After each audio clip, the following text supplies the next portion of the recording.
Hello friends. अभी तक हम ये देख चुके हैं कि किस तरह से टू साइडेड एरर्स को रेक्टिफाई करते हैं। बड़ा सिंपल सा प्रोसेस है। Right, wrong, reverse, add, right and reverse. ठीक है। अब देखिए, ऐसा है कि जो हमारे एरर्स हैं उनको हम दो कैटेगरीज में बांट सकते हैं। पहली कैटेगरी है जिसे हम कहते हैं टू साइडेड एरर्स, और दूसरा है one sided errors. Two sided errors कौन से होते हैं? जो कि does not affect the trial balance, और ये है अफेक्ट्स द ट्रायल बैलेंस। ये आपके ट्रायल बैलेंस को अफेक्ट नहीं करता है और ये आपके ट्रायल बैलेंस को अफेक्ट करता है। ठीक है। अभी तक हमने देखा, जहां पे आपका डेबिट और क्रेडिट या तो इम्पैक्ट नहीं हो रहा है या तो इक्वली इम्पैक्ट हो रहा है, तो इस तरह के एरर आपके ट्रायल बैलेंस को अफेक्ट नहीं करते, इन्हें हम टू साइडेड एरर कहते हैं। जैसे आप एरर ऑफ प्रिंसिपल देखेंगे तो वो क्या है? टू साइडेड एरर है। ठीक है ना। Error of commission two sided हो भी सकता है, वन साइडेड भी हो सकता है। कंपनसेटिंग एरर्स आमतौर पर टू साइडेड होते हैं, उससे ट्रायल बैलेंस में इम्पैक्ट नहीं पड़ता है। तो ये जो वन साइडेड एरर है ये आपके ट्रायल बैलेंस को अफेक्ट करता है। तो हम ये देख चुके हैं कि टू साइडेड एरर को कैसे रेक्टिफाई करते हैं। अब वन साइडेड भी हमको देखना है, मगर देखने से पहले हमको एक बात और समझनी पड़ेगी कि इस प्रकार के एरर को आप बिफोर प्रिपेयरिंग ट्रायल बैलेंस भी रेक्टिफाई कर सकते हैं और आफ्टर ट्रायल बैलेंस भी रेक्टिफाई कर सकते हैं। इसका क्या मतलब हुआ? देखो, आपने अभी ट्रायल बैलेंस बनाया नहीं है, आप अकाउंटिंग कर रहे हैं, तभी आपकी नजर पड़ गई कि यार ये मैंने गलती कर दी, तो आप तभी सुधार देंगे। दूसरा, आप आगे चल के सुधारेंगे। आपने ट्रायल बैलेंस बना लिया, उसके बाद आपने देखा अरे ट्रायल बैलेंस तो टैली नहीं हो रहा है, कहाँ गलती है कहाँ गलती है, फिर बैठ के गलती ढूंढी, फिर उसको सुधारा। ठीक है ना। तो एग्जाम में आमतौर पे क्वेश्चन किस में से आते हैं? तो एग्जाम में या तो टू साइडेड एरर्स में से पूछा जाएगा या आफ्टर ट्रायल बैलेंस में से पूछा जाएगा। इसमें से आमतौर पे पूछा नहीं जाता है, मगर हम इसको फिर भी कवर करेंगे कि इन केस यदि इसमें से पूछा जाए तो आपको बनना चाहिए। ठीक है। आई बात समझ में? तो आज हम क्या देखने वाले हैं? आज हम देखने वाले हैं how to rectify one sided errors before preparing trial balance. Heading डालिए क्या? How to rectify one sided errors before preparing trial balance. और ये बनाइए भी आप, errors two sided, one sided. अच्छा, अब आपके मन में एक सवाल और आ सकता है कि सर ये भी तो बिफोर और आफ्टर होगा। हाँ, इसमें भी बिफोर और आफ्टर होगा, बट इट डजेंट मैटर। आपका रेक्टिफिकेशन का प्रोसेस सेम रहेगा, कोई फर्क नहीं पड़ता है, मगर यहां पे बिफोर और आफ्टर में आपका प्रोसेस बदल जाता है। अरे बात समझ में? तो यहां पे इसीलिए हम इसको बिफोर और आफ्टर में डिवाइड नहीं करेंगे, बिकॉज हमारे लिए फर्क ही नहीं पड़ेगा। हम वैसे ही रेक्टिफाई करेंगे जिस प्रकार से हम पहले करते थे, वैसे ही आफ्टर प्रिपेयरिंग ट्रायल बैलेंस भी वैसे ही होगा। हाँ, वन साइडेड एरर्स जो है इसमें चेंज होता है। तो हम अभी क्या देखने वाले हैं? ये देखने वाले हैं। क्लियर है? ठीक है। तो देखो, किस तरह के एरर्स रहते हैं वो भी मैं एक बार आपको बता देता हूँ। वन साइडेड मतलब ऐसा एरर जो कि आपके ट्रायल बैलेंस को अफेक्ट कर रहा है। अफेक्ट कब करेगा? जब डेबिट और क्रेडिट दोनों में इक्वल अमाउंट नहीं गया है। चाहे वो रिकॉर्डिंग के टाइम हो, चाहे वो पोस्टिंग के टाइम हो, चाहे टोटलिंग में गलती हुई हो, कहीं भी, मगर आपका डेबिट क्रेडिट इक्वल नहीं है। ठीक है। For example, purchase book is under casted by ₹50। क्या मतलब हुआ इसका? चलो मैं थोड़ा समझा भी देता हूँ आपको। आपने सब्सिडरी बुक हालांकि पढ़ा होगा ना, ये पढ़ना जरूरी है क्योंकि उसके बिना हम रेक्टिफिकेशन नहीं कर सकते हैं। तो ये परचेज बुक, ठीक है। Purchase book is under casted by ₹50। हमने मान लो कि राम से गुड्स खरीदे 450 के, श्याम से भी खरीदे 500 के, टोटल हो गए 950। हाँ, हमने 900 लिख दिया। इसको कहते हैं अंडर कास्टिंग। कास्टिंग का मतलब है टोटलिंग। कास्टिंग का मतलब क्या होता है? टोटलिंग। और अंडर कास्टिंग का मतलब है अंडर टोटलिंग, मतलब टोटलिंग कम हो गई है।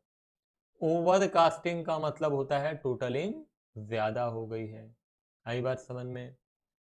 तो हमने यहाँ पे 950 के बजाय 900 लिख दिया। अब क्या होगा वो देख लेते हैं। यहाँ पे आप राम अकाउंट बनाएंगे, यहाँ पे आप श्याम अकाउंट बनाएंगे, और यहाँ पे आप परचेज अकाउंट बनाएंगे। 3 अकाउंट बनाएंगे। तो ये कहाँ जाएगा?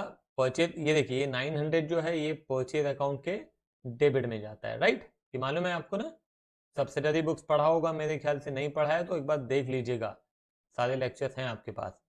अब उसके बाद ये 450 किधर जाएगा? ये 450 इधर आएगा। ये श्याम किधर जाएगा? ये इधर आएगा।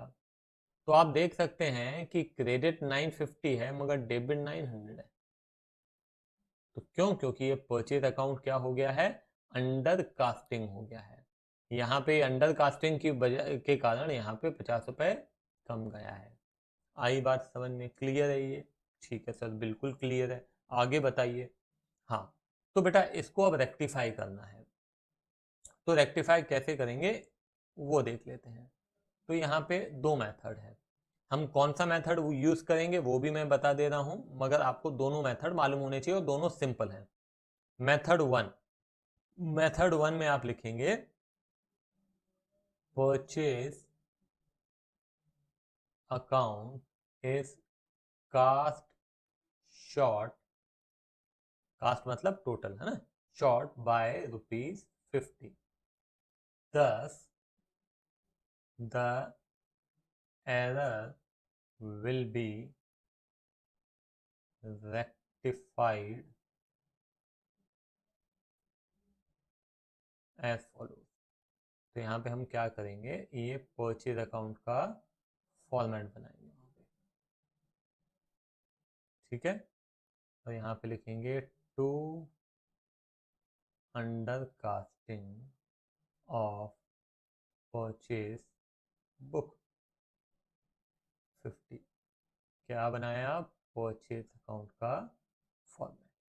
तो हम वहां पे बताने की कोशिश कर रहे हैं कि परचेज अकाउंट में 50 रुपए कम डेबिट हुआ है, तो इसीलिए हम यहाँ पे डेबिट में क्या लिख दे रहे हैं? 50 रुपए लिख दे रहे हैं।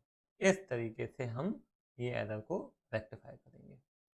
ठीक है, मगर ये मेथड आपका टाइम कंज्यूमिंग मेथड है, तो मेरे ख्याल से इस मेथड 1 पे ना जाएं आप सिंपली मेथड 2 में जाएं। इसमें आपको क्या करना है, इसमें भी आपको ये लिखना है परचेज, ये परचेज अकाउंट नहीं है, परचेज बुक है, sorry. Purchase book is cast short by ₹50, है ना? तो purchase book is cast short by ₹50। thus the purchase account will be debited by ₹50। और यहाँ पे आपको करके बताना पड़ेगा। करके क्या? लिख के बताना है नीचे, to under casting of purchase book ₹50। बस, डन। आई बात समझ में? क्या किया मैंने? हाँ, ये आपका मेथड 1। मेथड 1 में क्या कर रहे हैं हम? लेजर बना के और बता रहे हैं। लेजर बनाने की जरूरत है नहीं। To make it easy, to keep it easy, क्या करना है? Purchase book is cast short by ₹50, thus the purchase account will be debited by ₹50 to under casting of purchase book ₹50। इस तरीके से लिख के आपको बताना पड़ेगा। आई बात समझ में? एक और एग्जाम्पल मैं आपको दे देता हूँ, चलो। यहाँ पे मान लीजिए कि sales book is overcasted by rupees 10. Sales book is overcasted by rupees 10. तो अब यहाँ पे क्या होगा, ध्यान देंगे, यहाँ पे हम मेथड 2 ही लेके चलेंगे, अब मेथड 1 करने की जरूरत नहीं है. ओवरकास्ट हुआ है तो ओवरकास्टिंग किससे क्या हुआ, क्या होगा वो भी एक बार समझ लो. आप क्या करते हैं, हम यहाँ पे सेल्स बुक बनाया, ठीक है, हमने लल्लू और बल्लू को गुड्स बेचे, ठीक है, इसको 100 रुपए के गुड्स बेचे और इसको हमने बेचे 110 रुपए के. टोटल होना चाहिए 210, हमने लिख दिया 220, ठीक है. तो वैसे क्या होगा वो भी समझ लो. ये लल्लू का अकाउंट है, ये बल्लू का अकाउंट है और ये सेल्स का अकाउंट है. तो लल्लू के अकाउंट में क्या होगा, ये डेबिट होगा 100, ये 110 और ये क्रेडिट होना चाहिए, तो ये क्रेडिट हो गया 220. देखा जाए तो आपका डेबिट क्रेडिट इक्वल होना चाहिए, मगर ये ज़्यादा हो जाने के कारण क्रेडिट ज़्यादा हो गया. कितने से ज़्यादा हो गया डेबिट, 10 रुपए से ज़्यादा हो गया. तो अब आप गलती को कैसे सुधारेंगे. अकाउंटिंग में ऐसा नहीं होता है कि चलो इसको काट दो इसको मिटा दो, नहीं, ऐसा नहीं होता है. तो हम क्या करते हैं, यहाँ पे मेथड 2 लिखना नहीं है, वहाँ पे मेथड 2 मैं केवल आपको ऐसे ही बता रहा हूँ. तो हम यहाँ पे क्या लिखेंगे कि sales book is overcasted by ₹50. Thus, the sales account will be, sales account है ना, सेल्स अकाउंट. अभी ध्यान देना क्या हुआ है, यहाँ पे आपने 10 रुपए ज़्यादा लिख दिया, तो उसको सुधारने के लिए अब क्या करना पड़ेगा, 10 रुपए डेबिट करना पड़ेगा.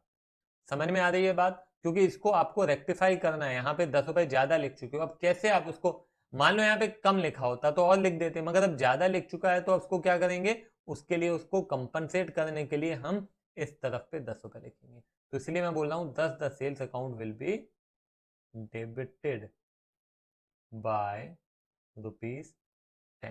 यहाँ पे हम लिखेंगे, अभी ध्यान देना क्या लिखेंगे, टू ओवरकास्टिंग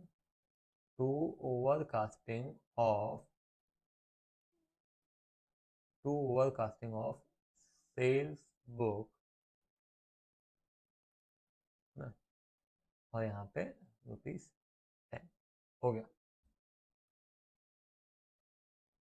ठीक है, आई बात समझ में, क्लियर है यहाँ पे. तो इस तरीके से आपने ये रेक्टिफिकेशन करना है वन साइडेड एरर. तो अगले लेक्चर से हम क्या करेंगे, इसके कुछ क्वेश्चंस देखेंगे. ये केवल और केवल आपके कंसेप्ट के लिए था, और फिर अगले लेक्चर से हम क्वेश्चंस देखते हैं. ठीक है, चलो बाय बाय.